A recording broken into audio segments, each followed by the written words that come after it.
just for your prayers, but no matter where you are, even if you're far from Tucson, if you see anything, if you hear anything, if there's anything at all that seems strange to you, that you report to law enforcement.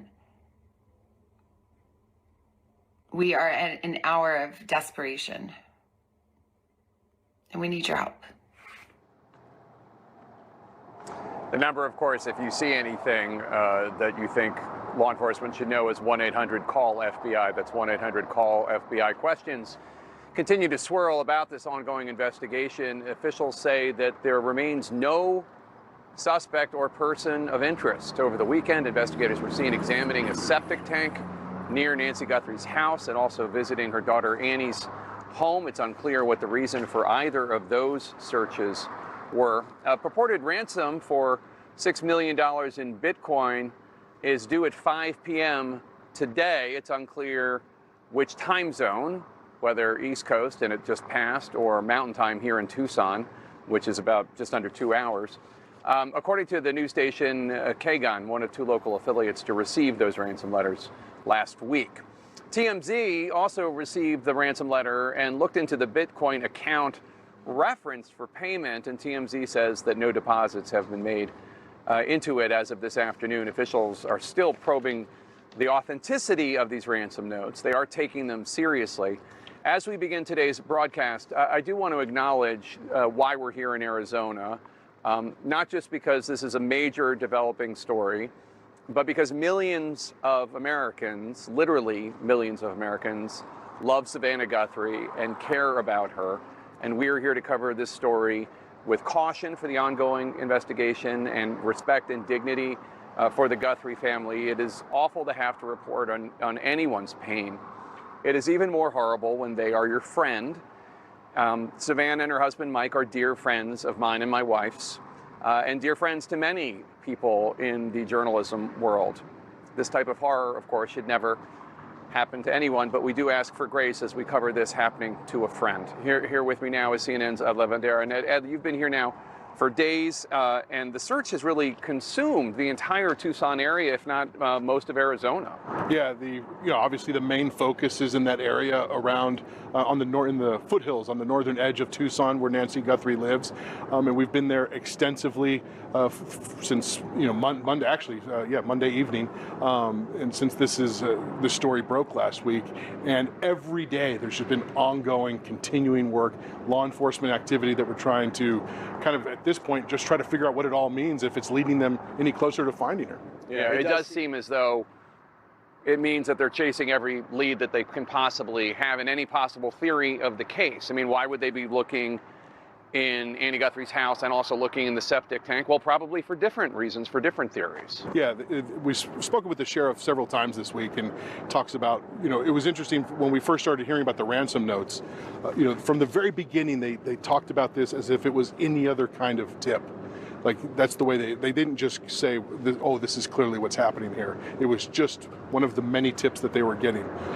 So they've kind of gone down this avenue, and clearly the feds have taken that over. I think the FBI and hostage negotiating teams are the ones kind of managing all that. The sheriff told me when Savannah and her siblings put out the first video that he had no idea that was going to be posted until after it had been posted. So clearly that's something the feds are driving, and then the local law enforcement really handling all of the tips that are coming in. And we do know that they've called in all sorts of agencies here on the county level, the local level. So if there's a convenience store that needs to be checked out, they'll go do that. There's a sighting or something that they need to go check out, and they've categorized them on different levels, like really good quality tips, and then they have almost like a 3-tiered system as to how they go and chase these things down. All right, Ed Lavandera, thanks so much. Let's bring in CNN's Chief Law Enforcement and Intelligence Analyst John Miller, formerly of the NYPD and the FBI. John, what do you make of this new message and this new video from Savannah Guthrie? A very different message from the 3 previous ones, which were aimed at the kidnappers. This one was for the public, and also this comes right as this deadline is scheduled to happen. I mean, I think they are fighting the perceived idea that, well, people think, okay, they're in contact with the kidnappers. They're in some complex negotiation. A ransom may be paid.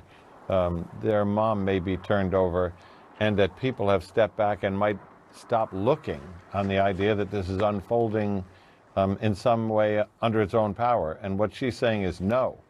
Everybody needs to keep looking.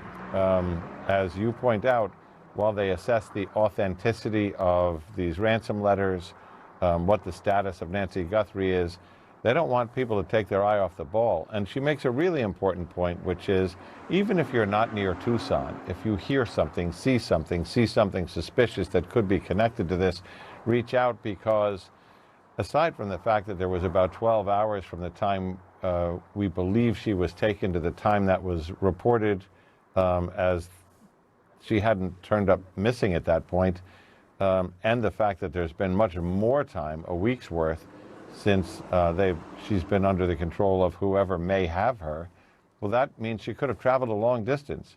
She could be in Nevada. She could be in Oklahoma. She could be in Colorado. She could be a lot of places. So the message for people all across the country to report whatever they see was really underlined in this. This is about engaging the public, getting them to stay focused, and keeping them crowdsourced, because, Jake, you know from everything we've seen in the last few weeks, one tip from the public can crack the whole case. Yeah, the shooting of the United Healthcare executive, they found Luigi Mangione in a McDonald's in Altoona because of crowdsourcing. They put out his image. Same thing with the shooter of Charlie Kirk, where the images were put out there, and the shooter's father thought he recognized him. Does this message suggest to you that law enforcement remains unsure that these ransom notes are real?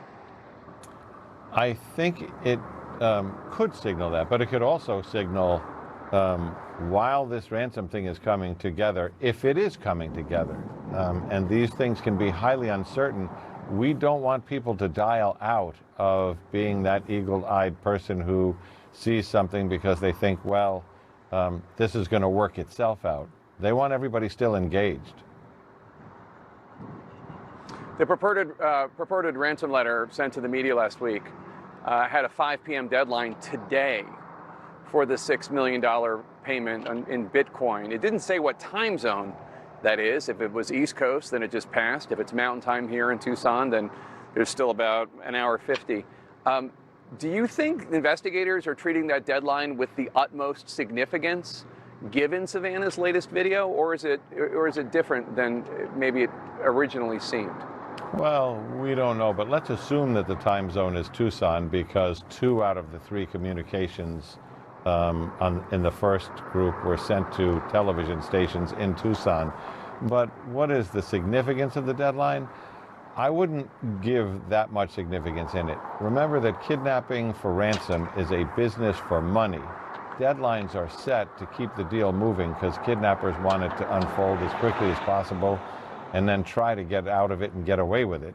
The idea that the clock strikes 5 and if they're expecting to get a ransom payment, that suddenly the deal's off, just means we don't understand kidnappers. If their motive is financial, the deadline can pass for any number of reasons: logistics, communications. I don't want to say we shouldn't be concerned, because there's nothing about this case that isn't concerning, but I wouldn't worry about that aspect as much. Yeah. Investigators this past weekend, we saw them searching inside the septic tank outside the home of the victim, Nancy Guthrie. They were also seen Saturday night at the home of Nancy Guthrie's daughter, Annie, and her husband. How do you make sense of that? Are they just chasing down any possible lead, any possible theory? Well, both. I mean, you know, you had blood on the front steps. You know, you have an 84-year-old woman who was taken out of her home against her will in what appears to be a surprise attack with a level of violence attached to it. We also have these ransom letters, but is that a distraction by someone who is trying to throw investigators off the trail from what was an abduction and murder? Is that the fact that while they are investigating this kidnap angle, where else could she be? So we've searched the property, we've searched the outskirts of the property, the neighborhood search team and the sheriff's search team has searched the wide area, but then you sit down at that command center and you start to make a list. Okay, how is the sewage handled? Is there a septic tank? How is the garbage handled? Where does it go? Who picks it up? You start to go through all of those possibilities and say, well, have we looked there yet? And if the answer is no, then you go and look there. CNN's John Miller, thank you so much. And so it seems that somebody out there, not just the kidnapper, but it is likely that somebody out there has seen something that is relevant to this case, has heard something that is relevant to this case. And if you think that might be you, if you have any information about the disappearance of Nancy Guthrie, no matter how small you think it might be, how unimportant you think that information might be, something else you've heard about the case that makes you think that what you observed is wrong, call the PMA